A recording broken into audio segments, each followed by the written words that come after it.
পাহাৰলৈ যোৱাৰ কথা আছিল।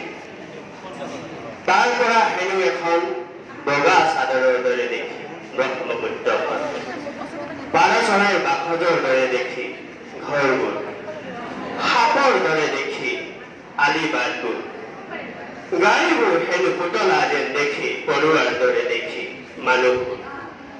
তাকে চাবলৈ তেওঁৰ সতে ভুৱনেশ্বৰী পাহাৰ বগোৱাৰ কথা আছিল। শিলত ঠেকা খোৱাই প্ৰেমৰ সংলাপবোৰৰ প্ৰতিধ্বনি শুনাৰ কথা আছিল। হৰা ফুল বুটলাৰ কথা আছিল। তেওঁৰ হাতত হাত ধৰি মন্দিৰৰ সাতখতি বগোৱাৰ কথা আছিল।